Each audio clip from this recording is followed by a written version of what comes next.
Hi guys, it's Mariam Hanif here. I have started to do this YouTube channel and I'm hoping that I can give some informative information to other business users, other women in business, and just anybody who really needs it, because I've noticed after setting up my practice recently that so many business owners have no idea really how to pay themselves from the company. So lots of people have a limited company and still use a personal bank account, and they just take money out willy-nilly, just whenever they want, purchase whatever they want from that account, and that's not kind of what you can do. So in order to save yourself a lot of trouble from HMRC, potential fines and imprisonment, let's just try and follow the rules. Yeah. So I'm doing these short little videos hopefully to help people just find out the basic information that they will need, and what everybody should really know about if they are opening up a limited company, and hopefully they're helpful. So do like, comment and subscribe. Go and follow me on Instagram, Yahesa_accounting, and hopefully I'll be doing some more of these little videos on there. So the first thing to note is, like I said, a limited company is a completely separate legal entity from yourself. So even though you've set up this business and you've put in all your hard work, it is completely separate from yourself. So you can't just take money out. You can't just use your personal bank account. You need to set up a separate bank account for that company. Any money that goes in there is the company's money, and any money that you take out for yourself will have some tax element to it. So what you need to do is to understand how to take money out of the business tax efficiently, and that's hopefully something that I will be explaining in this video. So the first thing is, how can you actually take money out of a business as a director of a company? The first thing is through a salary. So you can pay yourself a salary. There is a tax efficient way of paying yourself a salary, and I will explain that later on in the video. You can also pay yourself a dividend, which is a lower form of tax, and you can pay yourself expenses. So anything that you buy which is wholly and exclusively for the use of the business, even a ruler. Yeah, I claim this back from the business as well as an expense. Another thing you can do is take out a director's loan. Now, a director's loan, there is some tax implications in it and is a bit tricky, but if it's a short loan for a short amount of time, say a couple of £1,000s for a month or 2 months, that's absolutely fine, as long as you're paying that back to the company. It's a good thing to note that the tax year is different from the actual company's year-end date. So your company year-end date will have its own, if you set up in July, it will be, the end of July will be your year-end date.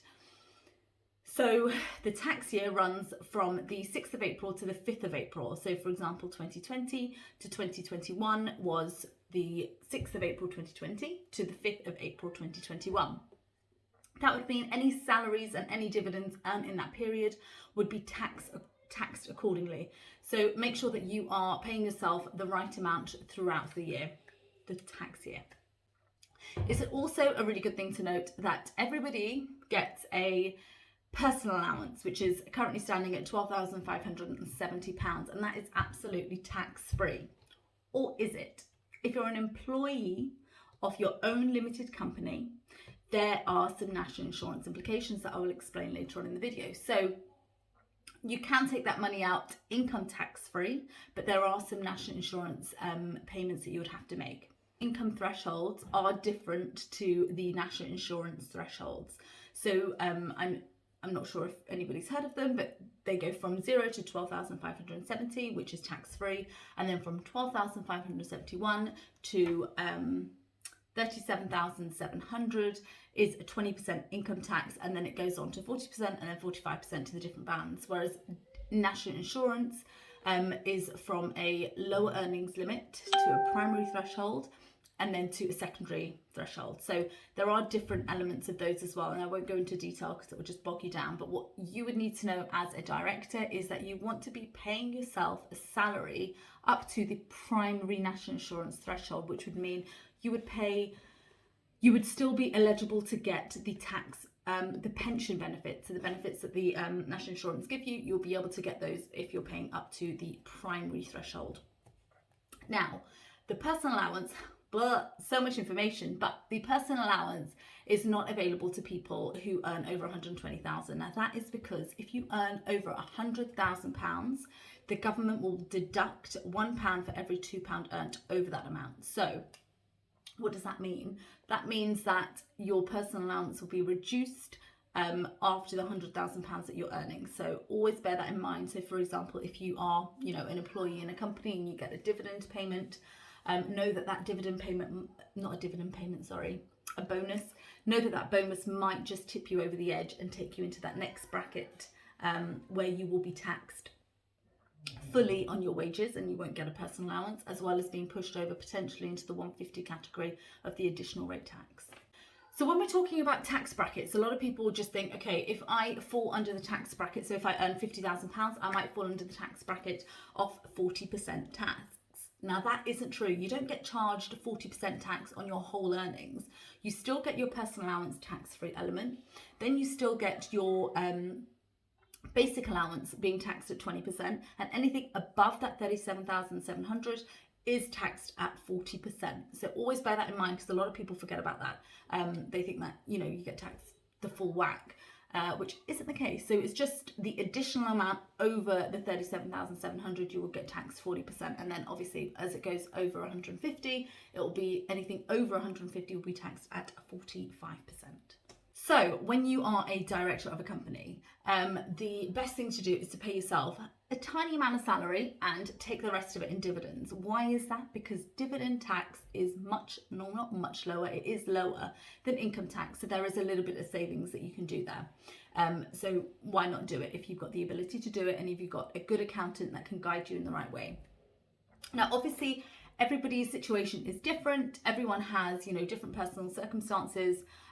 So this is just a generic example, a very basic example if you are just a sole director of a company. So please do bear that in mind. And if you have, a second income, or if you have a dividend income from somewhere else, always speak to your accountant and find out what the best way is for you to be tax efficient when taking money out of your business. So as a general rule of thumb, I would say my advice to clients is to pay yourself up to the national insurance threshold. And that would mean, I think it's about £797 a month. And then that allows you to get the benefits of pension. That would then mean anything above that amount. So if you've obviously got profits in the business, you can take out a dividend. And that would mean anything above that you can take out as a dividend. So national insurance won't be charged, but you will have the dividend tax at 7.5%. And then also, if you go back and remember that we said that dividend, when you were taking out dividends, it's coming off your profits. So it's not coming off your expenses. So in that scenario, you then do pay corporation tax on any profits that you make from the business. That means corporation tax is 19%. So you have the 7.5% dividend tax and the 19% corporation tax, which takes you to 26.5% total tax if you're looking at the basic rates. So 26.5% total tax if you take out the primary threshold limits for national insurance as a salary, and then the remainder you take out as a dividend. I'll put a little example here so it can be explained a little bit better. But the other option is to take yourself the full salary.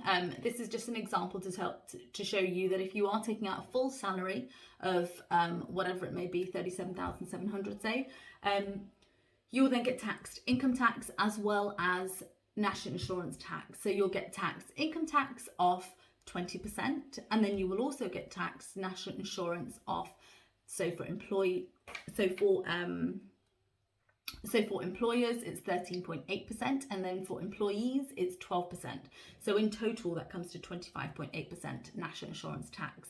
And then on top of that, of course, your income tax, which is 20%, and that takes you up to 45.8% tax.